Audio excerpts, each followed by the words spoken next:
So for my colored portraits, I use pan pastels as a foundation. Previously, I used pro markers, but the pan pastels, they blend with the colored pencils better. So this makes the skin tone appear smoother and stuff like that. I don't have a lot of colors, but it still works, and I use this type of thing to apply them. It's not the best thing, to be honest, but yeah, it's like a powder and you just apply it like so on your paper. Okay, so this is a kneaded eraser. You can shape it however you want, and you can use it as a regular eraser, and you can also use it to pick up color if you made something like too intense and you want to fade it a little bit. Moving on to my favorite colored pencils. I don't own a lot of colors, but I will show you every single color that I own. I will write the name of the brands and the color on the screen, as you can see. And the reason why I like these so much is because they blend together very well. They create a smooth surface, and the shades are really nice. I don't really know what else to say about them, to be honest, so yeah.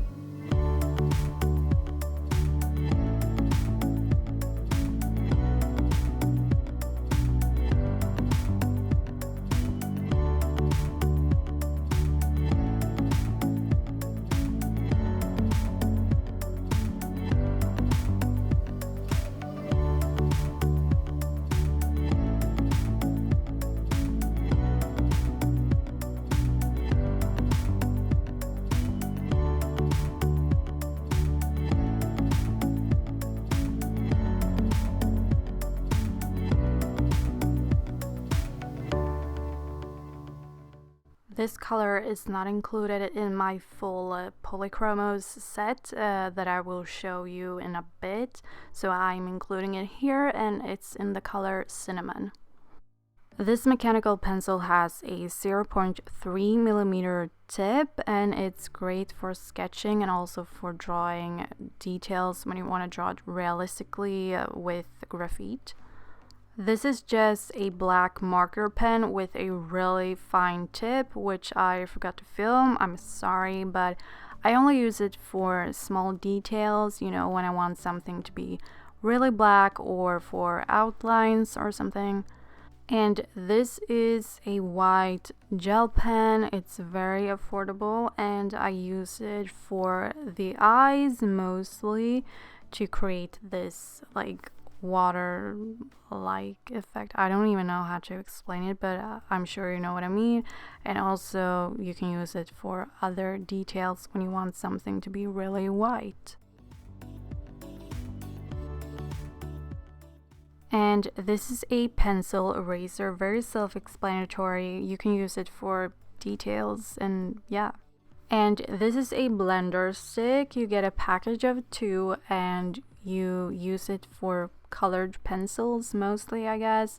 So here you can see a before picture, a before shot, and now I'm using the blender stick here, and then you will see that it's a lot smoother. Maybe not a lot, but basically you can see like here I've used the blender stick on the face of these 2 drawings, and it's a lot smoother than if I wouldn't have used it.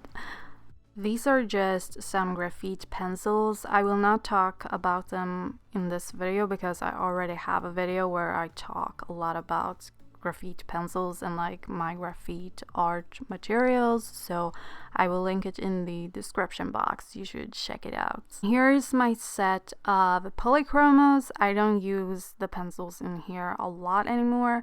I mean, I use the red ones for lips and the browns for hair and skin tone sometimes, and the ones, basically the ones I'm pointing at.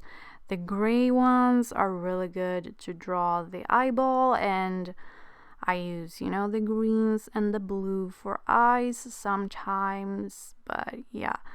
I just use the shades I feel like using, you know, the ones that fit for the drawing that I'm drawing, basically.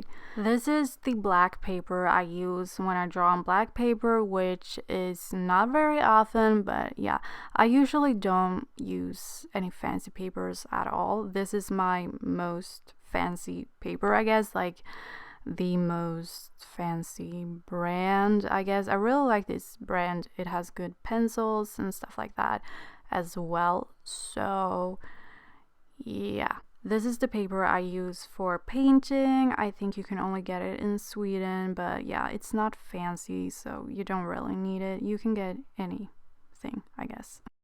And this is the paper I use for basically all of my drawings, all of my other drawings. It's nothing fancy. I think you can only get it in Sweden, but yeah, nothing fancy. So these are the watercolors I use. I don't know, we used them in high school and I liked them, so I bought my own. I don't have anything else to say about them, and I pretty much only use one brush. I mean, I use a few, but this is the main brush that I use, so I'm only showing this one.